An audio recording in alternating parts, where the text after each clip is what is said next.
जय हिंद, वंदे मातरम। दोस्तों, आज हम लोग जानेंगे इलेक्टोरल बॉन्ड्स के बारे में। आप बहुत ज़्यादा चर्चा में रहे हैं इलेक्टोरल बॉन्ड्स, जिसका भी हाल ही में आपने देखा सुप्रीम कोर्ट ने अपना फैसला दिया और इलेक्टोरल बॉन्ड स्कीम को रद्द कर दिया था। आखिर सुप्रीम कोर्ट ने इलेक्टोरल बॉन्ड स्कीम को रद्द क्यों किया? क्या है इलेक्टोरल बॉन्ड स्कीम? सरकार क्यों इलेक्टोरल बॉन्ड स्कीम को लेकर आई थी? इस पर क्या विवाद हुआ और क्यों इसे रद्द किया गया? इसको पूरा डिटेल में हम लोग जानेंगे, ताकि हम लोग ये समझ सकें कि वास्तव में इलेक्टोरल बॉन्ड के ऊपर जो इतनी बात हो रही है, जो ये विवाद का इतना मुद्दा बन रहा है, आखिर है क्या। क्योंकि किसी भी विवाद के लिए आपको पहले जानना पड़ेगा कि फैक्ट क्या है। अगर आप फैक्ट को नहीं जानते तो आप इधर उधर मैसेजेस पढ़कर, व्हाट्सएप इत्यादि पर देखकर अपने विचार बना लेते हैं, फिर आपको सही बात का अंदाजा नहीं लग पाता। इसलिए सबसे पहले हम जानेंगे कि इलेक्टोरल बॉन्ड स्कीम क्या है। तो आइए देखते हैं क्या है electoral bond scheme.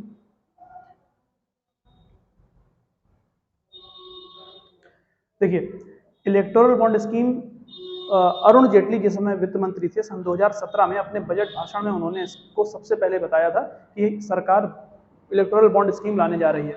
Electoral bond scheme का उद्देश्य था जो नगद में मिलने वाला चंदा है, जो एक बड़ी राशि नगद के रूप में चंदे में राजनीतिक पार्टियों को मिलती है, उस पर रोक लगाई जा सके।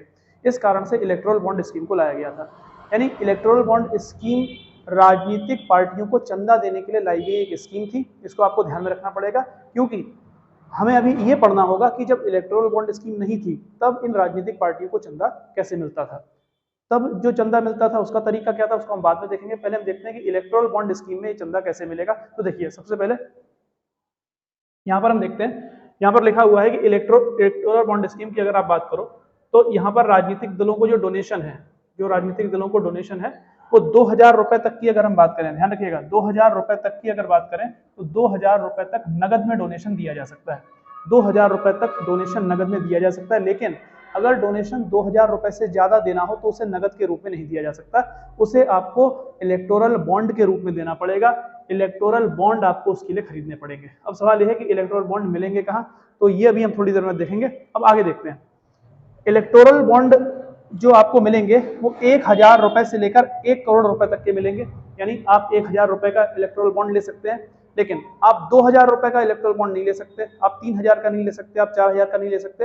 अब सीधा डायरेक्ट जो आपको इलेक्टोरल बॉन्ड मिलेगा वो 10,000 रुपए का मिलेगा। यानी डिनोमिनेशन क्या है वो देखिएगा, 1000 रुपए का इलेक्टोरल बॉन्ड है, 10,000 का, 1 लाख का, 10 लाख का और 1 करोड़ का। यानी अगर आप किसी पॉलिटिकल पार्टी को 10,000 रुपए का चंदा देना चाहते हैं, जैसे उदाहरण के लिए आप बीजेपी को 10,000 रुपए का चंदा देना चाहते हैं, तो या तो आप 2-2 हजार रुपए करके 5 बार में कैश के रूप में दे दें, वरना आपको वो रुपए देने के लिए 10,000 रुपए का एक इलेक्टोरल बॉन्ड खरीदना पड़ेगा, तब जाकर आप उस पार्टी को देंगे, जिस पार्टी को भी आप देने के इच्छुक हैं। दूसरी बात, अगर आप किसी पॉलिटिकल पार्टी को 5 करोड़ का चंदा देना चाहते हैं तो आपको 1 करोड़ के 5 इलेक्टोरल बॉन्ड खरीदने पड़ेंगे। और ध्यान रखिएगा कि इलेक्टोरल बॉन्ड के द्वारा न्यूनतम चंदा 1000 रुपए का दिया जा सकता है। ये देखिए, क्योंकि 1000 रुपए का डिनोमिनेशन है, इससे कम का है नहीं। लेकिन अधिकतम चंदा आप कितना दे सकते हो इसकी कोई लिमिट नहीं है। जैसे उदाहरण के लिए कि आप किसी पार्टी को 1 करोड़ का चंदा देना चाहते हैं तो 1 करोड़ का इलेक्टोरल बॉन्ड आपने खरीद दिया। लेकिन अगर आप किसी पार्टी को 500 करोड़ का चंदा देना चाहते हैं तो आपने 1 करोड़ के 500 बॉन्ड खरीद दिए। तो इस तरह से मैक्सिमम लिमिट जो है चंदा देने की, उस पर यहाँ इलेक्टोरल बॉन्ड में कोई भी रोक नहीं लगी हुई है। लेकिन न्यूनतम चंदा इलेक्टोरल बॉन्ड के द्वारा 1000 रुपए का ही दिया जा सकता है। इसके अलावा इलेक्टोरल बॉन्ड आपको कहाँ मिलेंगे, तो ध्यान रखना है, इलेक्टोरल बॉन्ड केवल और केवल एसबीआई की शाखा में मिलते हैं। एसबीआई की शाखा में इलेक्टोरल बॉन्ड मिलेंगे और इलेक्टोरल बॉन्ड एसबीआई की कुछ चुनिंदा शाखाओं में मिलेंगे। दूसरी बात इंपॉर्टेंट याद रखने की है कि इलेक्टोरल बॉन्ड पूरे वर्ष भर नहीं मिलेंगे। यानी जैसे पॉलिटिकल पार्टीज को पहले पूरे वर्ष भर चंदा दिया जा सकता था, जितना चाहे उतना दिया जा सकता था, लेकिन अब ऐसा नहीं। इस इलेक्टोरल बॉन्ड स्कीम के बाद से ऐसा नहीं था। इलेक्टोरल बॉन्ड स्कीम आने के बाद से वर्ष में केवल 40 दिन इलेक्टोरल बॉन्ड मिला करते थे। वर्ष में केवल 40 दिन, यानी 365 दिनों में से केवल 40 दिन तक इलेक्टोरल बॉन्ड मिलते थे और कुछ निश्चित महीनों में मिलते थे। कौन कौन से महीने हैं?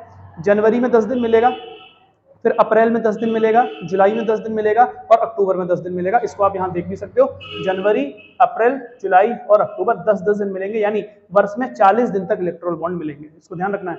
लेकिन जिस वर्ष लोकसभा का चुनाव होगा, जिस वर्ष लोकसभा का चुनाव होगा उस वर्ष इसमें 30 दिन और जोड़ दिए जाएंगे। यानी लोकसभा के चुनाव के वर्ष में ये बॉन्ड 70 दिन के लिए मिलेंगे। और ये बड़ा इंपॉर्टेंट क्वेश्चन हो सकता है, इसको ध्यान में रखिएगा। वैसे तो ये इलेक्टोरल बॉन्ड वर्ष में 40 दिन मिलेंगे, जनवरी, अप्रैल, इसके बाद जुलाई और अक्टूबर के 10-10 दिन में, यानी 40 दिन हो गए। लेकिन जब लोकसभा चुनाव का वर्ष आएगा तो 30 दिन एक्स्ट्रा आपको और मिलेंगे, क्योंकि जिस समय लोकसभा का चुनावी वर्ष होगा उस समय लोग या कंपनियां ज्यादा से ज्यादा चंदा देंगी किसी भी पॉलिटिकल पार्टी को, ठीक, तो इसको ध्यान रखना है। तो यहाँ पर आपने देखा कि लोकसभा चुनाव की अगर बात करें, लोकसभा चुनाव वर्ष में इसको 70 दिन के लिए बढ़ाया गया है।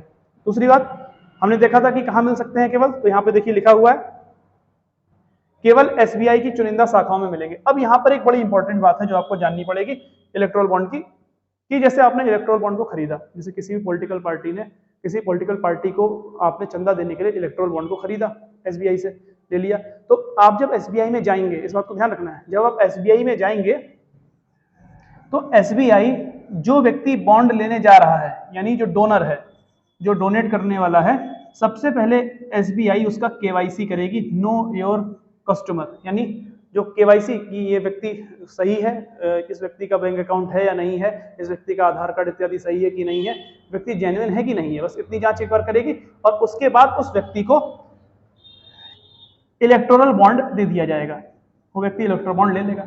और ध्यान रखिएगा, जब उस व्यक्ति को इलेक्टोरल बॉन्ड इशू किया गया है, जब उस व्यक्ति को इलेक्टोरल बॉन्ड दिया गया है, उसके 15 दिन के अंदर वो राशि इनकैश हो जानी चाहिए, यानी जिसके लिए वो इलेक्टोरल बॉन्ड गया है वो आकर वहां से बैंक से 15 दिन के अंदर अपने अकाउंट में रुपया ले ले। उदाहरण के लिए, जैसे किसी पॉलिटिकल पार्टी को चंदा देने के लिए आप इलेक्टोरल बॉन्ड लेते हो, एसबीआई ने आपको इलेक्टोरल बॉन्ड दिया, अब जिस दिन इलेक्टोरल बॉन्ड दिया उस दिन से ये गिनती चालू हो जाएगी, उस दिन से ये 15 दिन गिनना चालू हो जाएंगे। जैसे आज दिया, तब आज से 15 दिन के अंदर जिस पॉलिटिकल पार्टी को आप वो देकर आए हो इलेक्टोरल बॉन्ड, वो 15 दिन के अंदर उस रुपए को अपने अकाउंट में करवा ले जाकर, बैंक में जाकर। और जैसे उदाहरण के लिए 15 दिन होते हैं, वो 15वें दिन जाती है पार्टी, तो 15वें दिन जाएगी तो 15वें ही दिन उसके अकाउंट में रुपया आ जाएगा। जिस दिन उसको बॉन्ड मिलता है उसके अगले दिन जाएगी, उसी दिन उसके अकाउंट में रुपया आ जाएगा, यानी जिस दिन वो बॉन्ड लेकर पहुंच जाएंगे बैंक में, उसी दिन अकाउंट में रुपया आ जाएगा। लेकिन ये पॉलिटिकल पार्टी के अकाउंट में आएगा, किसी व्यक्ति के अकाउंट में नहीं आएगा। और पॉलिटिकल पार्टी का जो अकाउंट है वो एक अलग अकाउंट होता है, हर पॉलिटिकल पार्टी अपना अकाउंट रखती है, ठीक है, तो इसको ध्यान में रखना है। तो डोनर का केवाईसी होगा, यानी दान देने वाले का केवाईसी होगा, यानी जो चंदा दे रहा है उसका केवाईसी होगा, उसको इलेक्टोरल बॉन्ड मिलेगा और 15 दिन के अंदर इसको इनकैश कराना जरूरी है। अगर ये 15 दिन के अंदर इनकैश नहीं हुआ, अगर 15 दिन के अंदर रुपया इसमें से नहीं निकला या ये रुपया अपने अकाउंट में पार्टी ने नहीं करवाया, तो ध्यान रखिएगा जो दानदाता था, जो डोनर था, उसके अकाउंट से रुपया कट चुका है, ये रुपया कट जाएगा उसके अकाउंट से और ये रुपया सीधा प्रधानमंत्री राहत कोष में चला जाएगा। ये मोस्ट इंपॉर्टेंट बात है, इसको ध्यान रखिएगा, प्रधानमंत्री राहत कोष में चला जाएगा ये रुपया, प्रधानमंत्री राहत कोष, प्राइम मिनिस्टर रिलीफ फंड में ये रुपया चला जाएगा। तो ये सवाल इंपॉर्टेंट है, ध्यान रखिएगा।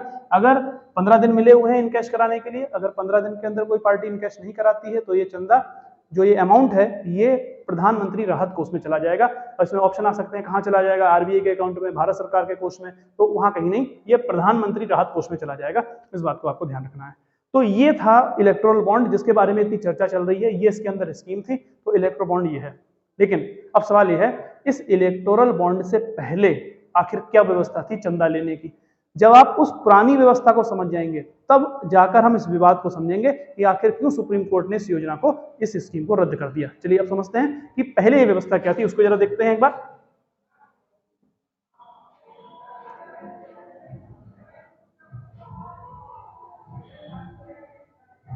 देखिए, जो इलेक्टोरल बॉन्ड स्कीम से पहले, इलेक्टोरल बॉन्ड स्कीम से पहले जो व्यवस्था थी वो जन प्रतिनिधित्व अधिनियम 1951 में दी हुई है। जन प्रतिनिधित्व अधिनियम 1951 में 3 धाराएं हैं, 29A, 29B और 29C, जो इस बात का उल्लेख करती है। ध्यान रखिएगा, 29A, 29B और 29C में बताया गया है कि राजनीतिक पार्टी को चंदा कैसे मिलेगा। ध्यान रखिएगा इस बात को। ये पहले की व्यवस्था थी, हालांकि अब इलेक्टोरल बॉन्ड स्कीम जब रद्द हो गई है तो उसके बाद ये व्यवस्था फिर से लागू हो गई, लेकिन हम इलेक्टोरल बॉन्ड स्कीम से पहले देख रहे हैं कि कौन सी व्यवस्था लागू थी। तो 29A में स्पष्ट एक उल्लेख मिलता है, उसको यहाँ पर हम देखते हैं। 29A देखिए, 29A में स्पष्ट उल्लेख है कि राजनीतिक दल जो चुनाव आयोग द्वारा पंजीकृत है, यानी ऐसा राजनीतिक दल जिसका पंजीकरण हो चुका है, जो पंजीकृत है चुनाव आयोग के द्वारा, उसको चंदा दिया जा सकता है। कोई भी पार्टी, कोई भी व्यक्ति या कोई भी संस्था उसको चंदा दे सकती है। 29A में ऐसा उल्लेख मिलता है। तो एक तो 29 से क्लियर हो गया। 29B में लिखा हुआ है, कंपनी अधिनियम 1956 के प्रावधानों के अधीन, कंपनी एक्ट, अभी इसको हम पढ़ेंगे, कंपनी एक्ट 1956 के प्रावधानों के अधीन कोई व्यक्ति या कंपनी किसी राजनीतिक दल को चंदा दे सकती है। लेकिन ध्यान रखना, चंदा देते समय वो किसके अधीन होना चाहिए? कंपनी प्रावधानों के अधीन होना चाहिए। वो देखिएगा जरा ध्यान से एक बार, कंपनी अधिनियम क्या कहता है, पहले इसको देखते हैं। राजनीतिक दलों को डोनेशन दे सकती है, डोनेशन देने का प्रावधान 29B में मिलता है। लेकिन कौन डोनेशन नहीं दे सकता? तो सरकारी कंपनियां और विदेशी स्रोत से डोनेशन नहीं लिया जा सकता, ये पहले प्रावधान था, ध्यान रखिएगा इस बात का। यानी सरकारी कंपनियां डोनेशन नहीं दे सकती, क्योंकि सरकारी कंपनियां डोनेशन देने लगेंगी तो सरकार को ही देंगी, जो पार्टी सत्ता में होगी उसको मिलेगा डोनेशन। और विदेशी स्रोत नहीं दे सकते, क्योंकि अगर विदेशी लोग देने लगे चंदा तो दिक्कत यह आएगी कि उनका इन्फ्लुएंस जो है वो भारत में बढ़ जाएगा, उनका प्रभाव भारत में बढ़ेगा और वो अपने पक्ष में कोई भी निर्णय भारत सरकार से करवा सकते हैं। तो इस बात को आपको ध्यान रखना है।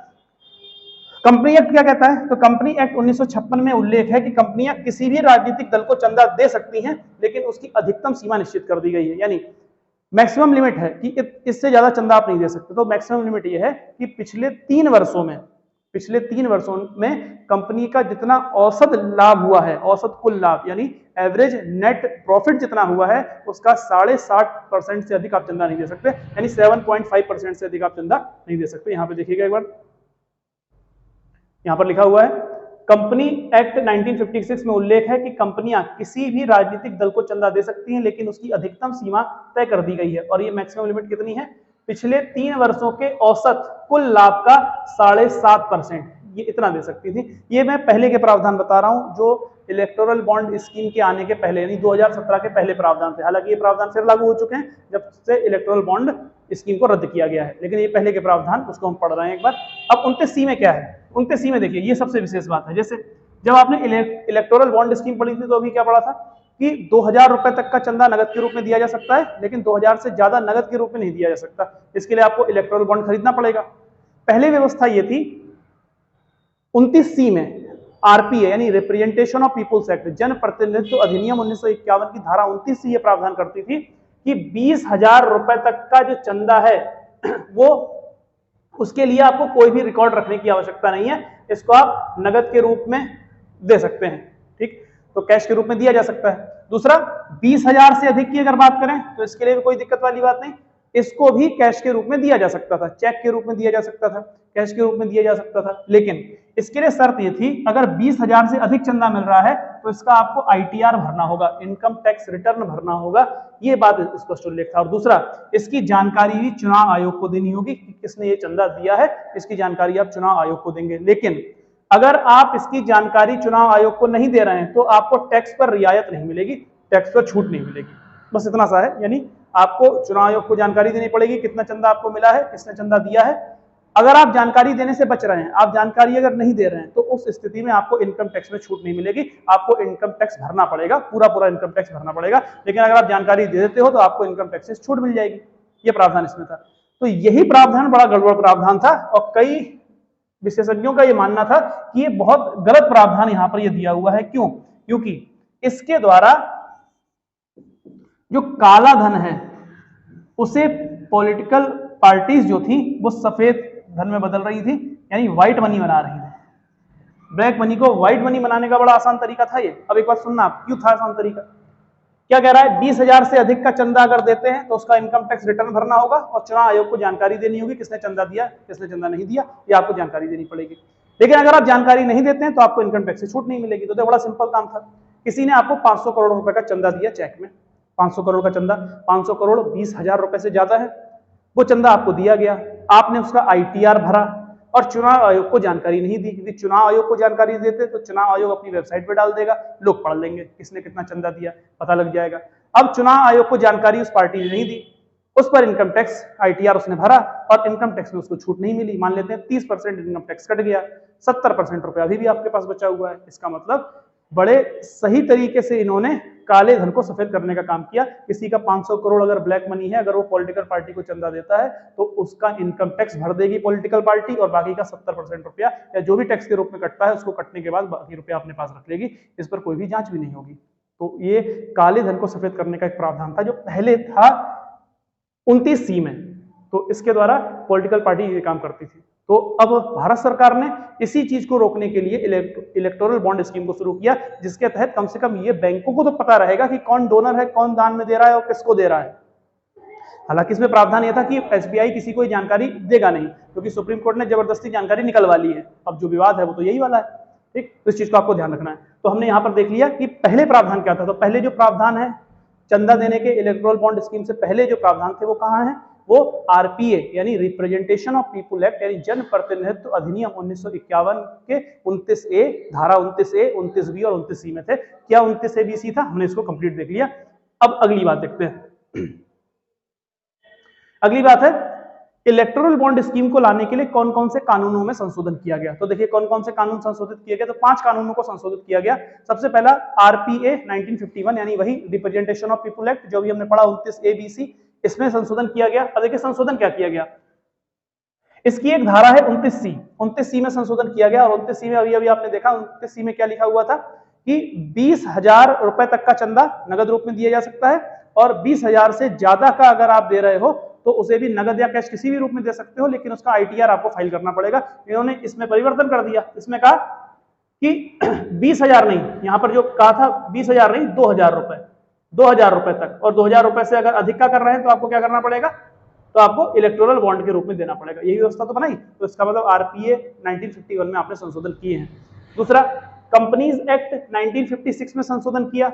वहां पर क्या था कंपनीज एक्ट में, वहां पर यह लिखा हुआ था कि कोई भी अगर कंपनी चंदा देना चाहती है तो वो पिछले 3 वर्षों में हुए अपने औसत कुल लाभ का 7.5% से ज्यादा चंदा नहीं देगी। लेकिन यहां पर इस प्रावधान को हटा दिया गया। कंपनी एक्ट में सुधार करके ये कर दिया गया कि कोई कंपनी जितना चाहे उतना अमाउंट, उतना फंड या उतना पैसा दान में दे सकती है, यानी पॉलिटिकल पार्टीज को चंदे के रूप में दे सकती है अनलिमिटेड। अगर वो कंपनी घाटे में भी चल रही है तब भी दे सकती है। अब देखिए कैसा प्रावधान है, ज्यादा से ज्यादा चंदा लेने के लिए ऐसा किया गया है, तो इसको ध्यान में रखना है। तो इस चीज को हटा दिया गया, इसमें संशोधन किया गया।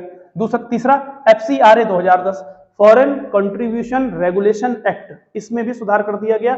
और इसमें सुधार करके फॉरेन कंपनीज को भारत में डोनेट करने के लिए ले आया गया। कहने का मतलब पहले फॉरेन कंपनीज जो आपने देखा था 29B जब हम पढ़ रहे थे, तो वहां पर क्या था 29B में कि अपवाद के रूप में सरकारी कंपनियां चंदा नहीं दे सकती और दूसरा विदेशी स्रोत चंदा नहीं दे सकता। लेकिन यहां पर देखिए क्या प्रावधान किया गया, यहां पर यह प्रावधान किया गया अगर कोई भारतीय कंपनी, इस चीज को ध्यान रखिएगा, मैं यहां पर एक बार लिख देता हूं, इसमें प्रावधान करके यह कर दिया गया अगर कोई विदेशी कंपनी है और उस विदेशी कंपनी के मेजर शेयर किसी भारतीय कंपनी में है, मेजर शेयर का मतलब हुआ 50% से ज्यादा शेयर, 50% से प्लस अगर शेयर किसी भारतीय कंपनी में है तो वो कंपनी पॉलिटिकल पार्टीज को चंदा दे सकती है। अब आप सोचिए वॉलमार्ट जैसी एक बड़ी कंपनी है, वॉलमार्ट एक कंपनी आती है और भारत में आके हमारे यहाँ भारतीय किसी कंपनी को खरीद लेती है। खरीदने का मतलब ज्यादा से ज्यादा शेयर ले लेती है, 60-70% शेयर ले लेती है, तो वो तो एक मेजर शेयर होल्डर हो गई। इस स्थिति में वॉलमार्ट भारत में राजनीतिक पार्टी को चंदा दे सकती है। और वॉलमार्ट अगर भारतीय राजनीतिक पार्टी को चंदा देगी तो अपने पक्ष में कुछ निर्णय कराने के लिए भी सक्षम हो जाएगी। तो ये भी दिक्कत थी, तो यहां पर संशोधन किया गया था इसमें। अगला संशोधन किया गया इनकम टैक्स एक्ट 1961 में, इनकम टैक्स एक्ट में संशोधन किया गया और इसमें कहा गया कि आईटीआर फाइल करने की कोई आवश्यकता नहीं है। यानी 29C में जहां लिखा हुआ था कि आईटीआर फाइल करना होगा, आपको 20,000 रुपए से ज्यादा का अगर चंदा मिलता है तो आईटीआर फाइल करना होगा, इनकम टैक्स रिटर्न फाइल करना होगा और जानकारी चुनाव आयोग को देनी होगी। ठीक, यहां पर क्या कर दिया, यहां पर लिखा आईटीआर फाइल करने की कोई जरूरत नहीं है, यानी आईटीआर आपको फाइल करना ही नहीं है, इनकम टैक्स फाइल करना ही, इनकम टैक्स देना ही नहीं है जो आपको चंदा मिला है उस पर किसी भी तरह से। ठीक है, तो इसको ध्यान रखना। और अगला आरबीआई एक्ट 1934 में इन्होंने संशोधन किया और ये लिखा कि भारत सरकार ये तय करेगी कि कौन सा बैंक बॉन्ड को जारी करेगा और इसी शक्ति का इस्तेमाल करते हुए इसी अधिनियम में सुधार किया और अपनी शक्ति का इस्तेमाल करते हुए भारत सरकार ने एसबीआई को वो बैंक बनाया जो इलेक्टोरल बॉन्ड को जारी करेगा, एसबीआई यानी स्टेट बैंक ऑफ इंडिया। अब सवाल है क्या भारत सरकार अगर चाहती तो एसबीआई के अलावा किसी अन्य बैंक को यह अधिकार दे सकती थी? तो आप कहेंगे हाँ बिल्कुल दे सकती थी, क्योंकि उसने आरबीआई एक्ट 1934 में सुधार कर दिया था। तो इन चीजों को आपको ध्यान में रखना है, कौन कौन से कानूनों में संशोधन करना पड़ा इलेक्टोरल बॉन्ड स्कीम को लाने के लिए। अब हम आगे इसमें देखते हैं, हमने दोनों बातें जान ली, पहला इलेक्टोरल बॉन्ड स्कीम क्या है, दूसरा इलेक्टोरल बॉन्ड स्कीम के पहले चुनावी चंदा लेने के लिए या चंदा लेने के लिए क्या व्यवस्था थी, इसको भी हमने जाना। इलेक्टोरल बॉन्ड स्कीम को लाने के लिए किन किन कानूनों में सुधार करना पड़ा, हमने इसको भी जाना। अब अगला हम जानते हैं कि आखिर ऐसा क्या हुआ कि सुप्रीम कोर्ट को ये जो इलेक्टोरल बॉन्ड स्कीम जो योजना है इसको रद्द करना पड़ा। तो देखिए इसको अब आगे जानते हैं।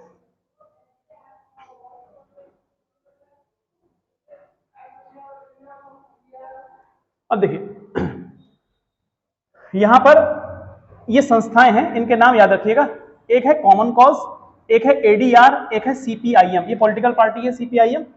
इन तीनों ने मिलकर सुप्रीम कोर्ट में एक याचिका डाली, एक पिटीशन फाइल की, और उसमें कहा कि इलेक्टोरल बॉन्ड स्कीम जो है वो स्कीम में कई सारी कमियां हैं, वो गोपनीयता प्रदर्शित करती है, लोगों के जानने के अधिकार का right to know article 19(1)(a) में है उसका उल्लंघन करती है, यानी मौलिक अधिकारों का उल्लंघन करती है इलेक्टोरल बॉन्ड स्कीम, इसलिए इसको रद्द किया जाना चाहिए। तो ये याचिका डालने वाले कौन कौन है देखिएगा। कॉमन कॉज एक संस्था है, ADR association for democratic reforms, ये भी एक संस्था है, इसका पूरा नाम है एसोसिएशन फॉर डेमोक्रेटिक रिफॉर्म्स। और CPI communist party of India, Marxist.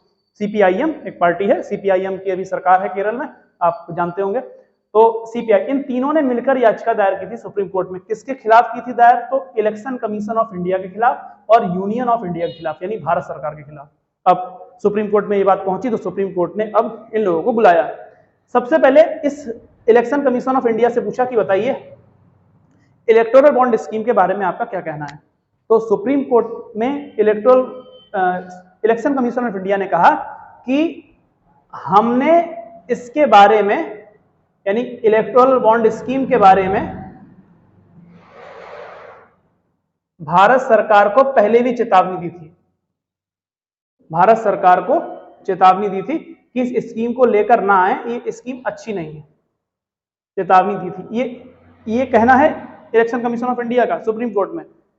अपना हलफनामा दे दिया, एफिडेविट दे दिया, उसमें लिख के दे दिया, ये तो निकल गया, ये बच गया। अब बारी आई भारत सरकार की। भारत सरकार से पूछा आप बताइए इलेक्टोरल बॉन्ड स्कीम के बारे में आपका क्या सोचना है। अब सिंपल सी बात है, भारत सरकार स्कीम को लेकर आई थी तो भारत सरकार तो इसका बचाव करेगी। तो भारत सरकार ने कहा इसके आने से काले धन में कमी आएगी, इस कारण से हम इसको लाए थे। काला धन यानी काले धन को रोका जा सके, क्योंकि पहले की व्यवस्था में, और ये बिल्कुल सही बात है, पहले जो व्यवस्था थी उसमें तो कोई हिसाब ही नहीं था कितना पैसा आ रहा है और कितना पैसा जा रहा है।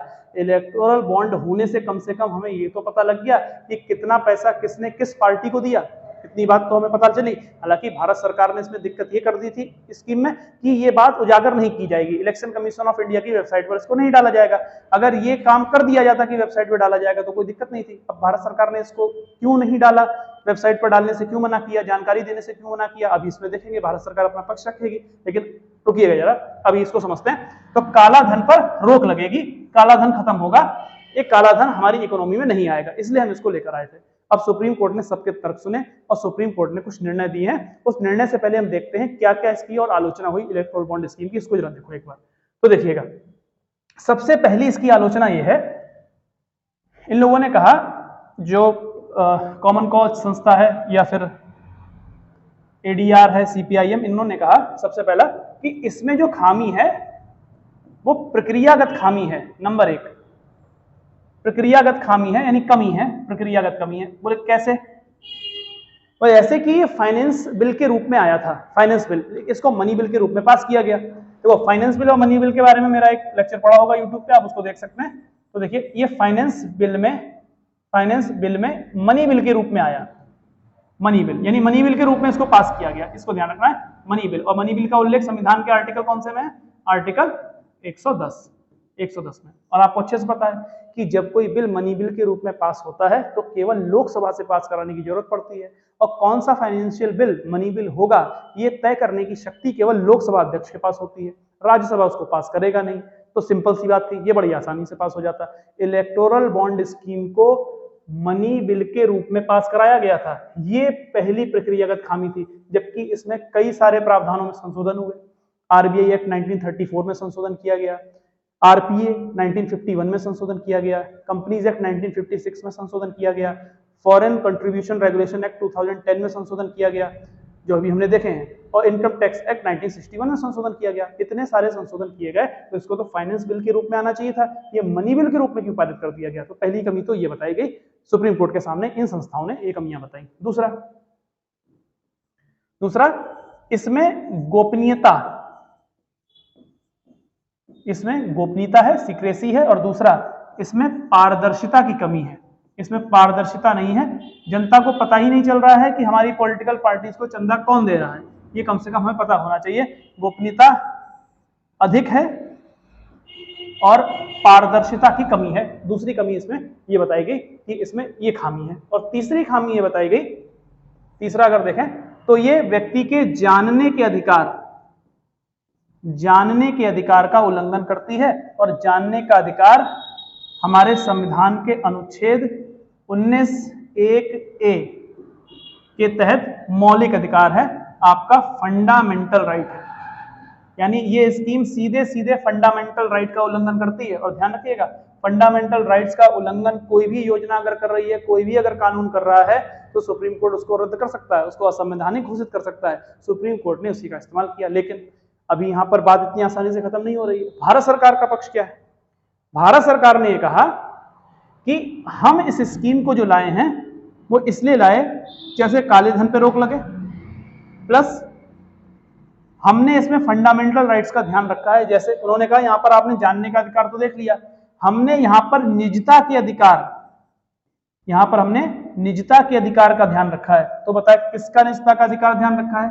तो निजता का अधिकार ध्यान में रखा है डोनर की, दान देने वाले की, दान देने वाले की निजता। क्योंकि जब दान देने वाले को निजता का अधिकार रहेगा कि उसने किसको चंदा दिए किसी को नहीं पता रहेगा, तो कोई भी पार्टी जब सत्ता में आएगी तो उसके खिलाफ कुछ भी अगेंस्ट में कर नहीं पाएगी। लेकिन तर्क यहाँ पर यह है कि ये तो जनता से छुपाया जा रहा है, पॉलिटिकल पार्टीज को तो पता ही है कि हमको कौन चंदा दे रहा है कौन नहीं दे रहा है। तो इस बात को ध्यान रखना है, क्योंकि डोनर जो बॉन्ड खरीद के लाया और जिस पार्टी को देने जाएगा, तो डोनर के बीच में और पॉलिटिकल पार्टी जिसको चंदा दिया गया, यानी डोनर और रिसीवर, इनको तो पता है ना कौन किसको चंदा दे रहा है, कौन किससे ले रहा है चंदा, लेन देन के बारे में इन दोनों को पता है। बीच में जनता है, जनता को नहीं पता है। सिंपल सी बात है, ये डोनर है, ये रिसीवर है, और ये बीच में हमारी जनता है। ये चंदा यहां जा रहा है, इसको कोई खबर ही नहीं लग रही है किसको चंदा जा रहा है। तो फिर सीक्रेसी किस बात की है? फिर वो निजता किस बात की है? प्राइवेसी किस बात की है? प्राइवेसी तो इससे हो रही है, इन दोनों के बीच में तो कोई प्राइवेसी नहीं है। इन दोनों को तो पता है कौन किसको चंदा दे रहा है कौन ले रहा है। इस कारण से सुप्रीम कोर्ट ने इसको रद्द किया है। यानी ये लड़ाई किस चीज की हो गई? डोनर का निजता का अधिकार वर्सेस जनता का जानने का अधिकार, जनता का जानने का अधिकार। ये लड़ाई इस बात की है। और सुप्रीम कोर्ट ने फिर इसमें क्या किया, इसको ध्यान से सुनना, बहुत इंपॉर्टेंट बात है। ये बात आपको कोई नहीं बताएगा, इसलिए बिल्कुल ध्यान से सुनिएगा, इस बात को बहुत ध्यान से सुनना। सुप्रीम कोर्ट ने इस फैसले को देने के लिए, क्योंकि देखिए यहां पर डोनर के निजता के अधिकार का उल्लंघन हो रहा है, तो आर्टिकल 21 का उल्लंघन हो रहा है। यहां पर जनता के जानने के अधिकार का उल्लंघन हो रहा है, तो अनुच्छेद 19(1)(a) का उल्लंघन हो रहा है। अब सुप्रीम कोर्ट ने यहां पर बड़ा अच्छा डिसीजन दिया। सुप्रीम कोर्ट ने यहां पर प्रोपोर्शनैलिटी टेस्ट, इस टेस्ट का प्रयोग किया। और प्रोपोर्शनैलिटी टेस्ट जो था, यानी आनुपातिकता का सिद्धांत जो है, आनुपातिकता का जो परीक्षण है, उसको सुप्रीम कोर्ट ने अपने एक फैसले में दिया था। वो फैसला था 2017 का पुट्टास्वामी केस। पुट्टास्वामी केस में ही निजता का अधिकार आया था। पुट्टास्वामी केस 2017 में सुप्रीम कोर्ट ने प्रोपोर्शनैलिटी टेस्ट इसको दिया था। और यहां इस फैसले को देने में भी, इलेक्टोरल बॉन्ड स्कीम के फैसले में भी प्रोपोर्शनैलिटी टेस्ट का इस्तेमाल किया। प्रोपोर्शनैलिटी टेस्ट ये कहता है कि अगर सरकार कोई भी नीति बना रही है तो ये ध्यान रखे कि कम से कम मौलिक अधिकारों का उल्लंघन हो। अगर मौलिक अधिकारों का उल्लंघन हो भी रहा है तो कम से कम मौलिक अधिकारों का उल्लंघन हो, यानी पहले तो मौलिक अधिकारों का उल्लंघन ना हो, अगर हो तो बहुत कम से कम हो। आनुपातिकता का सिद्धांत या आनुपातिकता का परीक्षण इसको कहा जाता है। ये सुप्रीम कोर्ट ने पुट्टास्वामी केस में दिया था। और सुप्रीम कोर्ट ने क्या कहा, इसी का इस्तेमाल करते हुए कहा कि यहां पर जनता का जानने का अधिकार इस दानदाता के निजता के अधिकार से ज्यादा बड़ा है। तो अगर हम आनुपातिकता देखें तो वो किसके पक्ष में जाती है? तो वो जनता के जानने के अधिकार के पक्ष में जाती है। यानी जनता के जानने के अधिकार के ऊपर हम दानदाता के निजता के अधिकार को नहीं रख सकते। इसी कारण से इस फैसले को रद्द किया जाता है। और सुप्रीम कोर्ट ने इस फैसले को रद्द कर दिया, ये योजना रद्द कर दी। इस चीज को ध्यान रखना है। यानी जो सरकार का इलेक्टोरल बॉन्ड स्कीम योजना थी वो रद्द कर दी गई है। अब वो स्कीम नहीं रही, सारी व्यवस्था पुरानी हो चुकी है। जो पहले व्यवस्था चलती थी अब वही व्यवस्था चलेगी। यानी जितने बदलाव उन 5 एक्ट में हुए थे आपने देखे, वो सारे बदलाव भी खत्म कर दिए गए। यानी वो बदलाव पहले जैसे हो गए, तो जैसे पहले चंदा मिलता था वैसे ही मिलेगा। यानी अब नगद रूप में, यानी कहने का मतलब है नगद के रूप में तो चंदा डायरेक्ट दिया ही जा सकता है, कितने रुपए में भी आप दें। तो 20,000 रुपए तक के चंदे का कोई रिकॉर्ड नहीं रखना पड़ेगा पार्टी को। और 20,000 रुपए से अधिक का चंदा अगर मिलता है तो उस पर ITR फाइल करना होगा और चुनाव आयोग को जानकारी देनी होगी। अगर चुनाव आयोग को जानकारी नहीं देंगे तो उस स्थिति में आपको इनकम टैक्स में छूट नहीं मिलेगी, यानी अब वो काला धन जो है वो बड़ी मात्रा में फिर से सफेद हो सकता है। तो ये विवाद था और ये यहाँ पर हमने इसको पूरा समझा कि क्या है क्या नहीं। तो अब सवाल ये है कि अब इलेक्टोरल बॉन्ड स्कीम रद्द हो गई है जो कि जानने के अधिकार का उल्लंघन कर रही थी। दूसरा, पहली वाली स्कीम फिर से लागू हो गई है जो काले धन को बढ़ावा दे रही थी। तो अब किया क्या जाए, आखिर क्या ऐसे सुझाव हो सकते हैं, क्या ऐसे काम हो सकते हैं जो सरकार को करने चाहिए जिससे आगे चलकर ये काला धन ना आ पाए, लोगों को जानने का अधिकार भी बना रहे। तो ऐसा क्या करें, तो कुछ सुझाव हैं, उनको एक बार देख लीजिएगा। वो सुझाव क्या है, जैसे अभी हाल ही में SY कुरैशी, ये पूर्व मुख्य चुनाव आयुक्त हैं, SY कुरैशी पूर्व मुख्य चुनाव आयुक्त, ध्यान रखिएगा, पूर्व चीफ इलेक्शन कमिश्नर हैं। इन्होंने एक सुझाव दिया था कि हमें भारत में एक राष्ट्रीय चुनाव फंड बनाना चाहिए। क्या बनाना चाहिए, राष्ट्रीय चुनाव फंड बनाना चाहिए। और राष्ट्रीय चुनाव फंड जब बनाएं तो उस राष्ट्रीय चुनाव फंड में जितना भी रुपया जनता जमा करती है, जनता डायरेक्ट पॉलिटिकल पार्टी को रुपया ना दे, वो राष्ट्रीय चुनाव फंड में अपना रुपया दे। जैसे प्रधानमंत्री राहत कोष में लोग अपना रुपया जमा करते हैं, तो उसमें 100 रुपए, 200 रुपए, 1000 रुपए, 500 करोड़, 600 करोड़, जितना रुपया चाहे उतना लोग दे सकते हैं। वो सब राष्ट्रीय चुनाव फंड में जमा होना चाहिए और ये राष्ट्रीय चुनाव फंड चुनाव आयोग के अंडर में रहना चाहिए। जब इलेक्शन हो तो जो पार्टी जितना मत पाए, जितना उसको वोट मिले, जिस परसेंटेज के आधार पर वोट मिले, उस परसेंटेज के आधार पर ये रुपया उन पॉलिटिकल पार्टीज में बांट देना चाहिए। उदाहरण के लिए मैं कहता हूं, जैसे इस राष्ट्रीय चुनाव फंड में 1000 करोड़ रुपया जमा होता है, उदाहरण के लिए 1000 करोड़ रुपया जमा होता है। इलेक्शंस होते हैं, मान लेते हैं बीजेपी को 40% वोट मिलता है। यहां पर सीटों की बात नहीं है, यहां पर प्रतिशत वोटों की बात है। 40% वोट मिलता है। कांग्रेस को 20% वोट मिलता है। आम आदमी पार्टी को 10% वोट मिलता है और अन्य पार्टियों को 30% वोट मिलता है। ये वोट शेयरिंग है, इसमें किसी को 1%, 2%, 3% इस तरह का वोट शेयर है।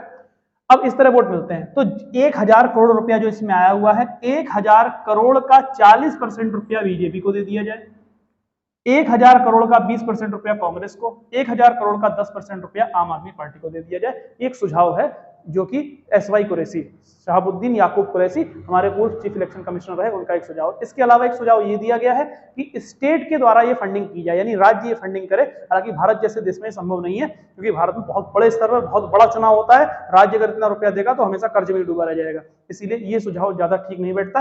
हालांकि विद्वानों के अनुसार ये सुझाव भी दिया जा रहा है कि इलेक्टोरल बॉन्ड स्कीम को फिर से लाया जाए। इसको अनकॉन्स्टिट्यूशनल तो घोषित किया है, लेकिन कुछ प्रावधानों में सुधार किया जाए जिसमें कि जनता के जानने के अधिकार को बना के रखा जाए और उस स्थिति में इसको लागू किया जा सकता है। तो थैंक यू वेरी मच देखने के लिए। अगर आपकी समझ में आया हो तो जरूर कमेंट करिएगा और बताइएगा आपको वीडियो कैसा लगा। जय हिंद, वंदे मातरम।